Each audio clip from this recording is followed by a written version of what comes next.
ब्रेकनंतर आपलं पुन्हा एकदा स्वागत।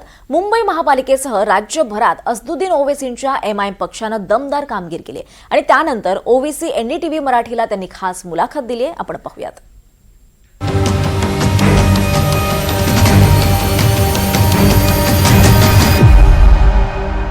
नमस्कार, एनडीटीवी इंडिया में आपका स्वागत है। मैं हूं मनोरंजन भारती। मुंबई में और महाराष्ट्र में जो नगरपालिका के चुनाव हुए हैं उसके नतीजे आ गए हैं और उसके सबसे जो शानदार सफलता जो है कई जगहों पर एआईएमआईएम ने अचीव की है और उस पर बात करने के लिए असदुद्दीन ओवैसी साहब हमारे साथ जुड़ गए हैं। ओवैसी साहब, आपका बहुत बहुत शुक्रिया। मुझे मालूम है आप लगातार काफी व्यस्त रहे। शानदार सफलता के लिए आपको बधाई हो। आपने नारंगी के साथ साथ हरा फहरा दिया वहां पे। नहीं, अल्लाह का बहुत बड़ा करम है, आवाम का बेहद शुक्रिया और इम्तियाज जलील साहब की लीडरशिप में जो सब लोग काम किए, मुफ्ती इस्माइल साहब, यूसुफ पुंजानी साहब और हमारे पूरे ऑब्जर्वर्स डिफरेंट मुख्तलिफ रीजन्स के, उन सब की मेहनत हो जो सजू रही और कामयाबी हमको मिली। तो बिहार के बाद महाराष्ट्र एक ऐसा दूसरा स्टेट है जहां पर कि आपको कामयाबी मिली है, तो आगे आपकी रणनीति क्या होगी? क्या मुस्लिम बहुल इलाकों में ही आप केंद्रित करेंगे या फिर एक एमआईएम का व्यापक स्वरूप भी देखने को मिलेगा? देखिए, ये जो बाबा ये इलेक्शन में कामयाबी मिली, ये लोग बता नहीं रहे। आपको सिर्फ दो एग्जांपल देता हूं मैं आपको। बीएमसी के चुनाव में एक विधानसभा का नाम है शिवाजी मार्को, जिसको गोवंडी के नाम से बड़ा मशहूर है। उसमें 8 वार्ड है, 8 में 6 हम जीते। एक हमारे नॉन मुस्लिम दलित भाई है। फिर औरंगाबाद में एक ऐसे प्रभाग से एमआईएम के नॉन मुस्लिम कैंडिडेट जीता है जिसको लोग बोलते थे कब सवाल ही पता नहीं होता, वो तो शिवसेना का गढ़ है। वहां पर हम लोग जीत गए। नारेगांव एक प्रभाग है जिसमें से हमारे एक नॉन मुस्लिम दलित भाई बहुत बड़ी मेजोरिटी से जीत कर आए। तो इसको ये बोल रहा है कि सिर्फ मुसलमान गलत है। हर कम्युनिटी का वोट मिलता है तभी तो आप जीतते हैं ना।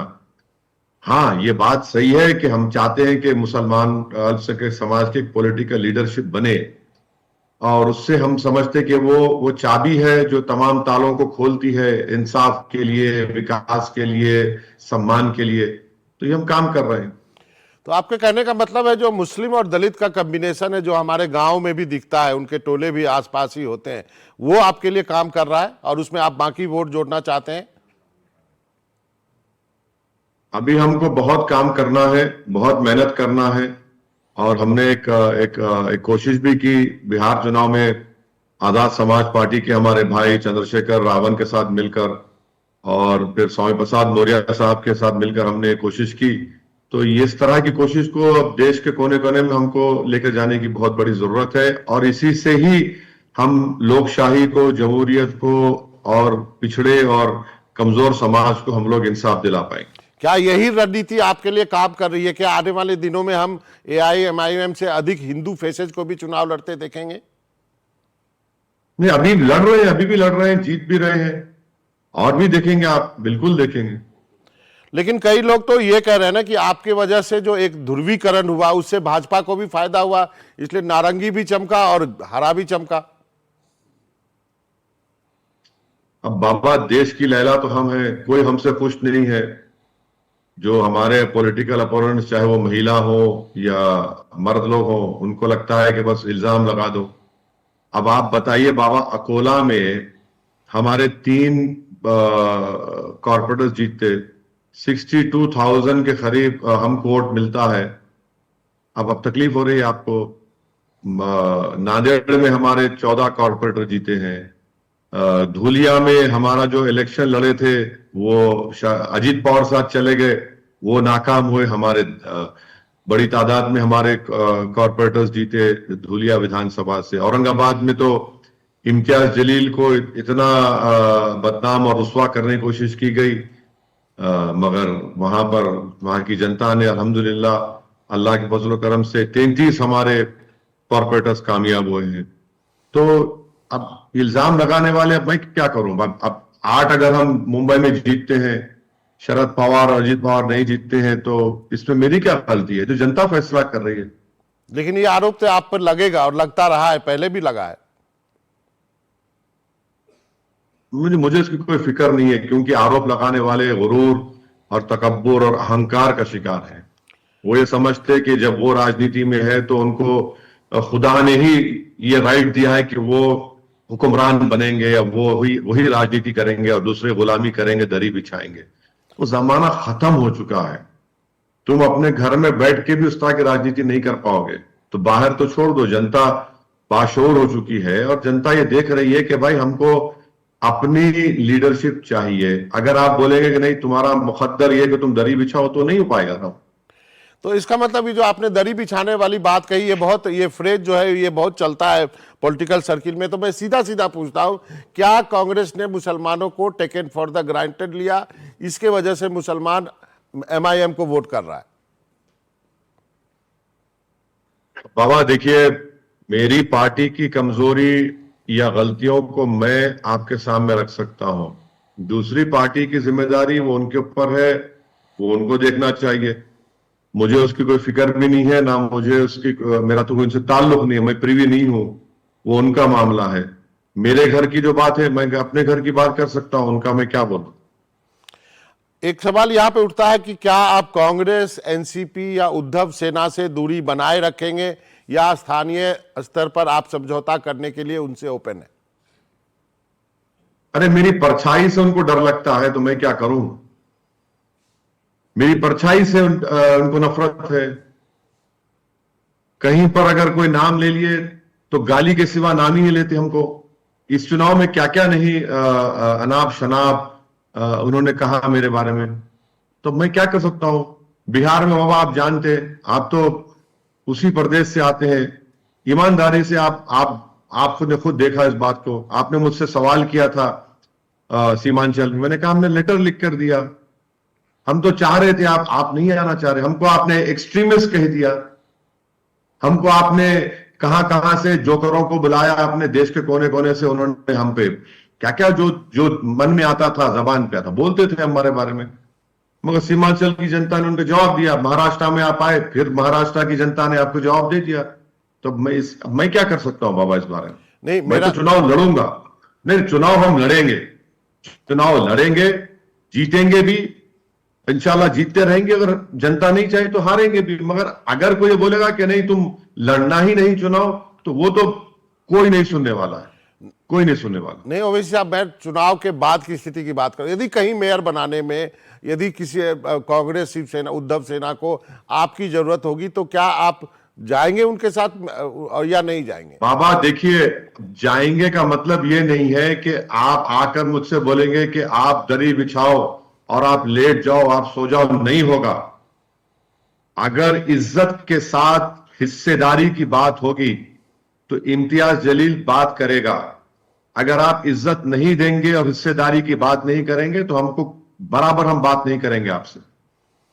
तो इसका मतलब कि जो भी इस इंटरव्यू को देख रहे हैं, यदि कांग्रेस के नेता हैं या उद्धव सेना के नेता हैं, वो इस बात को नोट करने, इज्जत से यदि एमआईएम को आप बुलाते हैं तो वो आपके साथ जा सकते हैं यदि कहीं मेयर बनाने की बात हो। इज्जत नहीं बाबा, इज्जत के साथ और हिस्सेदारी की बात होगी। ये वन वे ट्रैफिक नहीं होगा। ये चलिए, अच्छी बात है, हिस्सेदारी भी होनी चाहिए। अब आप मुझे बताइए कि एमआईएम शासित जो नगर निकायों के लिए कोई ठोस मॉडल है आपके पास? मुस्लिम प्रतिनिधित्व और उनके विकास के लिए कैसे, क्या मॉडल है आपके पास? नहीं बाबा, सवाल फिर से पूछ मैं पूछ रहा हूं कि जो यदि एमआईएम शासित जो नगर निगम होगा या फिर कोई स्थानीय निकाय होगा, उसके डेवलपमेंट के लिए क्या आपने कोई मॉडल बना रखा है? क्या वहां पर मुस्लिम प्रतिनिधित्व को कैसे और आगे बढ़ाया जा सकता है? किस मॉडल के साथ जाएंगे यदि आपको मौका मिलता है? कई जगह आप है इस ऐसी स्थिति में। एक किस्म का मॉडल तो हर जगह नहीं चल पाएगा। हर एरिया, हर म्युनिसिपल कॉर्पोरेशन का चैलेंजेस अलग होते हैं। हमारे कॉर्पोरेटर्स को ट्रेनिंग देने का काम भी हम करेंगे, उनको समझा भी रहे हैं कि आप के ऊपर बहुत बड़ी जिम्मेदारी आयद हुई है, जनता की तरफ से आपको बहुत इज्जत दी गई है। अब आप उनके दरमियान में रहिए, उसको अपना ओढ़ना बिछौना बनाइए, फुल टाइम काम करिए और वहां के जो वार्ड के जो इश्यूज हैं सिविक कम्युनिटीज के हो, उसको हल करने की पूरी कोशिश करिए। और जनता के दरमियान में रहिए। मैं बिहार में कहावत मशहूर है बाबा कि जलसा, जनाजा और जनता, आप भी इसमें रहिए तो आपको काम आसान हो जाएगा आपका। हाँ हाँ, हर बर्थडे में जाइए और हर मरनी में जाइए। जो नेता ये दो चीज सीख लेता है वो बहुत सफल होता है। नहीं, मेरा सवाल ये था कि देखिए, आप जो आपकी राजनीति है, एक तो मुस्लिम पहचान की राजनीति आप करते हैं, उसमें आप लगातार सफल हो रहे हैं, लेकिन उसके साथ आर्थिक और जो शैक्षणिक है, एजुकेशन का एजेंडा भी तो आपको जोड़ना पड़ेगा। जाहिर है, बिल्कुल सही कह रहे हैं आप। इस म्युनिसिपैलिटी के कई स्कूल्स हैं, हमने निशानदेही की उन स्कूलों की कि उनके बिल्डिंग्स बड़े खराब हैं, वहां पर शिक्षा का इंतजाम बड़ा कमजोर है, टीचर्स नहीं है। उसी म्युनिसिपल कॉर्पोरेशन तहत अस्पतालें हैं, क्लिनिक्स हैं, उसको सही करना है। हर जगह पर हमने एक लिस्ट बनाई है। फिर वहां पर जैसा मैंने कहा कि कई म्युनिसिपल कॉर्पोरेशन पीने का पानी 6 दिन 7 दिन में एक मरतबा आता है। कई कहे कि ट्रिपल इंजन की सरकार है, मुझे नहीं मालूम। तो ये हर चीज हम लोग बना के रखे, जहां पर नहीं बना वहां बना भी रहे हैं। मगर जो चीज सब पर आया है बाबा, अगर आप उस वार्ड के मेंबर हैं, प्रभाग के, तो आपको दिख रहा है ना कि गंदगी सामने है, स्कूल में बच्चे आ रहे हैं मगर टीचर नहीं है, तो करना ही पड़ेगा। तो देखकर करेंगे, सब करेंगे। इसका मतलब आपके जो कॉरपोरेटर्स हैं उनके ऊपर बहुत बड़ी जिम्मेवारी आप लाद रहे हैं, क्योंकि बहुत सारे युवा वर्ग भी है, स्टार्टअप का समय है, तो ये सब चीजें भी आपको दिमाग में रखनी होगी, साफ सफाई के अलावा। नहीं, ये जो म्युनिसिपल कॉरपोरेशंस को जो करना है, जो उनके तहत जिम्मेदारी है, वो उनको सब करना पड़ेगा। और हम लोग बराबर 2-3 महीने में एक मरतबा जाकर रिव्यू लेंगे, उनके पीछे पड़ेंगे। और बल्कि तो मैंने उनको बताया है कि देखो, तुम्हारी जिंदगी बहुत मुश्किल में पड़ने वाली जीतने के बाद, और तुम पूरा टाइम, फुल टाइम तुमको काम करना पड़ेगा, और हम लोग तुमको आराम से बैठने नहीं देंगे। ओवैसी साहब, वो क्या चीज था जो कि आपके लिए इस चुनाव में क्लिक किया है? नहीं, कोई एक चीज तो नहीं है ना, कई चीजें मिलकर उसको माहौल बनता है, आप वोट पड़ता है। तो एक चीज तो मैं नहीं बता सकता, कई चीजें हैं। देखिए, इलेक्शन के जमाने में जाकर आप कैंपेन करेंगे तो फिर आप चुनाव नहीं जीत सकते। एक कंटिन्यूअसली वहां पर काम हो रहा था, हर रीजन वाइज, जोन वाइज हमारे ऑब्जर्वर्स को हमने बनाया था। उनका काम था कि वहां पर जाए और पार्टी का प्रचार करे। और फिर दूसरी बात क्या थी बाबा, 1.5 महीना पहले तो दूसरा चुनाव भी हुआ था ना म्युनिसिपैलिटी का, उसमें हमारे करीब मेरे ख्याल से 80 से 85 हमारे कॉर्पोरेटर्स कामयाब हुए थे। तो ये कंटिन्यूअसली एक काम चल रहा था। और फिर आप आ जाए इलेक्शन कैंपेन में, इलेक्शन कैंपेन तो आपको बहुत मेहनत करना पड़ता, दिन रात एक करना पड़ता। तो सब तेलंगाना के अकबरुद्दीन ओवैसी लीडर हैं, वो एमएलए, 5 एमएलए, बिहार के हमारे एमएलए आ गए, दिल्ली के लोग आ गए, हैदराबाद से एमएलसीज, और कई लोग तेलंगाना से जो करीब है महाराष्ट्र के, वहां पर गए। और एक कलेक्टिवली इज्तिमाई तौर पर हम सब ने मेहनत की, और हमको जनता का इत्मीनान मिला अल्लाह के करम से, और ये कामयाबी हमको नसीब हुई। समाजवादी पार्टी से बेहतर प्रदर्शन रहा है आपका, फिर तो उत्तर प्रदेश पे भी निगाहें होंगी, और समाजवादी पार्टी कहेगी कि आपने मुस्लिम वोट फिर से बांटा है। देखिए, समाजवादी पार्टी के 2 विधायक महाराष्ट्र विधानसभा में हैं। एक शिवाजी बानकोट में जो उनका विधायक है, बड़े सीनियर लीडर हैं वो, उनके विधानसभा में 8 सीट हैं, वार्ड्स हैं। 8 में 6 हम जीते, जिसमें एक मैंने कहा कि मैं दलित भाई है। अब दूसरी बात जो आप लोग नहीं बोल रहे हैं कि उन्हीं का एक विधायक है जो अबू आसिम साहब से उनको नाराजगी है, और उनकी नाराजगी मैं समझता हूं किसी हद तक हक बजानिब भी है, तो उसका भी उनको नुकसान हुआ। तो जाहिर है यूपी में हम जा रहे हैं अभी, इस साल फरवरी मार्च में वहां पर लोकल बॉडी के इलेक्शन होंगे। वहां पर शौकत साहब और शादाब और मेहताब, जितने हमारे जिम्मेदार हैं, उन सबके साथ मिलकर प्रोग्राम बनाया जा रहा है। वहां पर भी जाकर हम कैंपेन करेंगे। और जाहिर है 27 में तो विधानसभा का चुनाव है, हमारी कोशिश होगी कि हमारे विधायक वहां पर अच्छी तादाद में जीते। वहां चलिए, वो तो यूपी तो दूर है, बंगाल तो जाएंगे ना। बंगाल में तो हुमायूं कबीर आपका नाम लेके कह रहे हैं कि हम उनके साथ अलायंस करेंगे, आपके मस्जिद वो बनवा रहे हैं वहां पर। नहीं, बंगाल के ताल्लुक से जनाब आदिल हसन साहब जो हमारे पार्टी के स्पोक्स पर्सन है, युवा नेता है बिहार के, जो बदकिस्मती से 350 वोट से बलरामपुर का चुनाव हार के बिहार में, वो गए हैं। वो हम हमारी उनसे बात होगी, फिर हम लोग बैठेंगे। अख्तर उल ईमान साहब जो हमारे बिहार के एमएलए अध्यक्ष हैं, तौसीफ आलम साहब हैं, मुर्शिद आलम साहब हैं, ये तमाम इलाका सटावा है सीमांचल से, बिहार से। तो हम लोग बैठकर फैसला करेंगे, फिर बताएंगे आप। तो हुमायूं कबीर के साथ कोई गठबंधन की बात है आपके दिमाग में? नहीं, अभी पहले हमारी पार्टी में मैंने जिन हजरात का आपके सामने नाम लिया है, हम लोग सब बैठकर बात करके फैसला करेंगे। तो अभी यदि हुमायूं कबीर कहते हैं कि एआईएम से हम गठबंधन करेंगे, तो इस बात में अभी कोई सच्चाई नहीं है, आप बाद में तय करेंगे। उन्होंने मुझसे सलाम अलैकुम कहा, मैंने उनको वालेकुम सलाम कहा है, अभी भी कह रहा हूं वालेकुम सलाम। तो हम लोग पहले पार्टी में बैठ के बात करेंगे। चलिए, एक दूसरे मुद्दे पे आते हैं। एक और जो आपका बयान बहुत सुर्खियों में रहा, वो ये रहा था कि आपने कहा था हिजाब वाली महिला भी देश का प्रधानमंत्री बनेगी। इसकी पृष्ठभूमि क्यों आपने ऐसा कहा? नहीं बाबा, इसमें बुरी बात क्या है? नहीं, कोई बुरी बात संविधान के खिलाफ तो मैं बात नहीं, संविधान के खिलाफ बात तो नहीं है। और हमारे संविधान में ये लिखा हुआ है कि जो भारत का नागरिक होगा वो देश का प्रधानमंत्री, विधायक, सांसद, सरपंच बन सकता है। शर्त यह है कि उम्र की एक लिमिट बताएगी और वो मेंटली सेन हो, पागल ना हो। तो मैंने कोई गलत बात नहीं की। अब पाकिस्तान के संविधान में ये लिखा हुआ है कि सिर्फ एक ही समुदाय से आपका ताल्लुक होगा, तभी आप वहां के जो भी प्रेसिडेंट, प्राइम मिनिस्टर जो भी बन सकते हैं। वो तो हमारा संविधान ऐसा नहीं है। और मेरा मानना यह है कि मेरी जिंदगी में शायद ना हो, मैं इस दुनिया में ना हो, मगर अगर वो होगा इंशाल्लाह, मेरा ख्वाब है, मेरी कोशिश है, मेरी दुआएं हैं, वो तो भारत का ही नाम रोशन होगा ना पूरे विश्व में। एक और है कि डोभाल साहब ने कहा कि इतिहास का बदला लेना होगा, ये देश ऐसे ही आजाद नहीं हुआ है।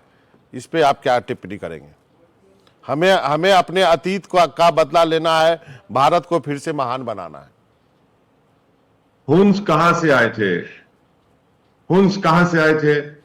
किसने गुप्ता एम्पायर खत्म किया? हाँ, वो कुशल कहां से आए थे बताइए? फिर पुष्पमित्रा संघा से बदला कौन लेगा?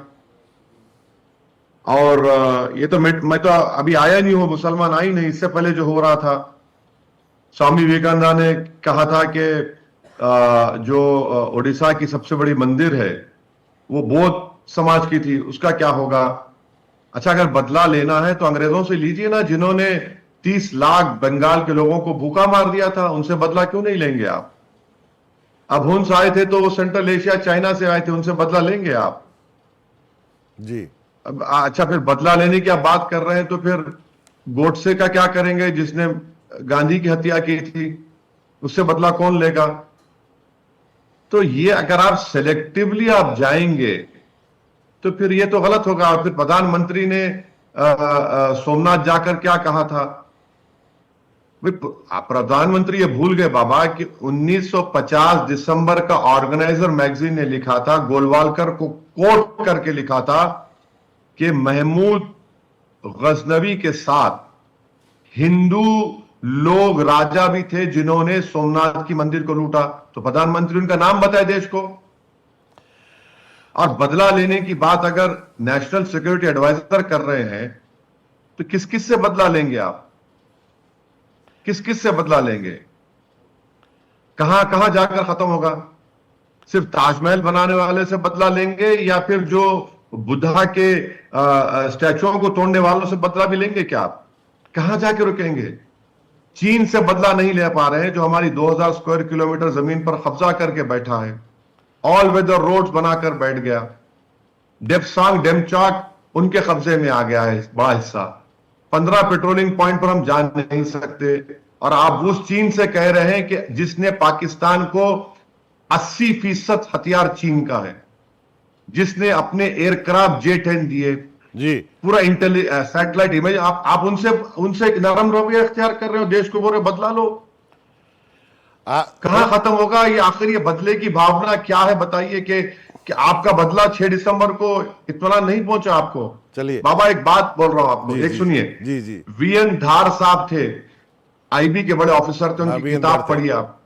धर ने अपने किताब में लिखा कि जब वो बीजेपी आरएसएस के लोगों से बात कर रहे थे तो उन्होंने उनसे कहा था कि हम 6 दिसंबर को ही बाबरी मस्जिद तोड़ेंगे। क्यों तोड़ेंगे पूछा धर साहब ने, तो कहा कि महमूद गजनवी सोमनाथ को 6 दिसंबर को तोड़ा था। कहां जाके रुकेंगे आप? ठीक है। और एक दो सवाल और रह गए हैं।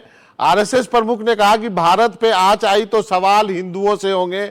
एक बाबा बागेश्वर, उन्होंने कहा आरएसएस ना होती तो देश के कई टुकड़े हो गए होते। अब आरएसएस का पहले क्या कहा आपने? आरएसएस भारत पे आंच आई तो सवाल हिंदुओं से होंगे, यानी देश की जिम्मेवारी केवल हिंदू समाज से ही है क्या? हवलदार अब्दुल हमीद कौन थे? उनके चचा थे आरएसएस के, हैं? जी। इतने लोग जो जाने फुरमान कर रहे कौन थे? अल्लामा फजले खैराबादी उनके अब्बा थे जो अंग्रेजों के खिलाफ जिहाद का फतवा दिए। ये जौहर बादरान कौन थे? उनके चचेरे भाई थे। शेखुल हिंद महमूदुल हसन और हुसैन अहमद मदनी कौन थे जो माल्टा की जेल में सड़ रहे थे 6 महीने उसके आंगन में? अच्छा, फिर ये कौन थे? राम प्रसाद बिस्मिल और फिर उनके जो मुस्लिम दोस्त थे कौन थे? इनके रिश्तेदार थे। मौलवी अलाउद्दीन कौन थे? मक्का मस्जिद का इमाम हैदराबाद का, जिसने जुमे की नमाज का खुतबा देकर हैदराबाद के ब्रिटिश रेसिडेंसी पर हमला किया। काला पानी का पहला सजा याफ्ता आदमी हैदराबाद का था, जिसको अंग्रेज लेटर लिखे थे निजाम को कि लेकर जाओ, ये ज़ईफ हो गया। तो निजाम बोलते थे नहीं, सालार जंग बोलते नहीं, इसको नहीं लेकर आएंगे। कौन थे ये लोग? क्या बकवास करते हैं? एक दो सवाल और रह गए सर। एक तो आपने कहा कि यदि वेनेजुएला के राष्ट्रपति को ट्रंप उठा के अगवा करके ला सकते हैं तो जो हमारे मुंबई के जो प्रोटेक्टर्स हैं उनको भारत सरकार को लाना चाहिए। बिल्कुल लाना चाहिए लखवी को, बिल्कुल लाना चाहिए लश्कर तैयबा के उस जालिम को, बिल्कुल लाना चाहिए वो जैश ए मोहम्मद के मसूद अजहर को। जब आप एक न्यू वर्ल्ड ऑर्डर क्रिएट कर रहे हैं, जब आप उन तमाम यूनाइटेड नेशंस के रेजोल्यूशंस को और जो भी था उसको आप बालाए ताक रखकर कर रहे हैं, तो फिर भारत क्यों रुकना चाहिए? और मोदी जी तो 56 इंच का सीना रखते हैं ना। जब अमेरिका घुसकर एक इलेक्टेड प्रेसिडेंट को, चाहे वो डिक्टेटर हो या जो भी गलत हो, उसको उठाकर ला लिया अपनी न्यूयॉर्क की जेल में, उसको रखे हैं, वहां केस चला रहे हैं। तो ये तो हमारा तो प्रूवन केस है ना दुनिया के सामने, ये तो प्रूवन केस है। और उन पर तो यूनाइटेड नेशंस के ही तरफ से उन पर सैंक्शंस लगाए गए थे, एलईटी के ऊपर, लखवी के ऊपर और ये मसूद अजहर के ऊपर। तो बराबर करना चाहिए, करिए ना, आप क्यों नहीं करते? अच्छा, तभी तो रुकेगा जी। दो सवाल और बच गए। इस चुनाव में महाराष्ट्र के थोड़ा सा पीछे होकर आराम से बैठ जाए वो इसी साहब। हाँ, तो इस महाराष्ट्र के चुनाव में बच्चे पैदा करने को लेकर के भी काफी कुछ कहा गया, बहुत सारे इस पे भी बयानबाजी हुई है। और जब बच्चे पैदा करने की बात होती है तो उंगलियां जो है एक समुदाय के ऊपर उठा दी जाती हैं। अब बाबा देखिए ना कि दिखाने को कुछ नहीं है तो आप बच्चों पे आ गए। अच्छा, जो बोल रहे हैं वो कितने बच्चे पैदा करें वो नहीं बोलते। हाँ, और दूसरी बात यह है कि खुद चंद्रबाबू नायडू और तेलंगाना की सरकार ने एक कानून को वापस ले लिया। महाराष्ट्र में आज भी अगर कोई म्युनिसिपल कॉर्पोरेशन का इलेक्शन लड़ रहा है तो 2 से ज्यादा बच्चे रहे तो आप नहीं लड़ सकते। अब तेलंगाना और आंध्रा में वो कानून को वापस ले लिए और चंद्रबाबू नायडू मोहन भगवत के साथ बैठकर कह रहे हैं कि कम से कम 3 से 4 पैदा करो। अब बाबा आप बैठकर बोल रहे हैं और एक ही समुदाय को गाली दे रहे हैं। हकीकत यह है बाबा, हमारा जो डेमोग्राफिक डिविडेंड जो भारत में है, हमारी आबादी का 60% हिस्सा युवाओं पर मुश्तमिल है। अफसोस की बात यह है कि 11 साल नरेंद्र मोदी की सरकार और ये डेमोग्राफिक डिविडेंड रहेगा और 20 साल। अगर इन युवाओं को हम ताकतवर बना देते हैं तो भारत सुपर पावर बनने के मौके में आ जाएगा इंशाअल्लाह। मगर हम उनको लगा दिए गौरक्षकों के नाम पर, उनको लगा दिए कि खोदते रहो कि उसमें मस्जिद थी या मंदिर है, देख लो। और अगर हमारा ये जो TFR रेट गिरा है बाबा। 10-15 साल के बाद भारत, 20 साल के बाद भारत में कम से कम एक्सपर्ट्स बोलते हैं कि 10 या 15% बूढ़ों की आबादी होगी, ज़ईफ लोगों की। आप अंदाजा लगाइए कितना एक्सपेंडिचर होगा। हम इस पर बात ही नहीं करते, मगर लगे हुए हैं, बस ये कर दो, वो कर दो, चुनाव आया तो बच्चे पैदा करो। अरे जो तुम नहीं पैदा कर रहे दूसरों को बोल रहे हैं। चलिए, अंतिम सवाल है और जाते जाते आप हमें बता दीजिए कि शादीशुदा जिंदगी को सरल बनाने का राज क्या है। आपने वहां पर एक पब्लिक मीटिंग में बोला है, हम सब जानते हैं लेकिन बोल नहीं पाते हैं। बाबा आप बता दो, आप बता दो कि बाबा आकर एंकर बन के कितना बोलते हैं और घर जाकर बाबा अपना एंकर डाउन क्यों कर देते हैं। बस बाबा वही है, वही जवाब है। चलिए, वही जवाब है। चलिए इसी पे, यहीं पे खत्म करते हैं। ओवैसी साहब, आपका बहुत बहुत शुक्रिया, आपने वक्त निकाला। बहुत दिनों के बाद आप पकड़ में आए। उम्मीद करते हैं हमारी आपकी टेलीविजन पे मुलाकात होती रहेगी। बहुत बहुत शुक्रिया sir. Thank you Baba, thank you.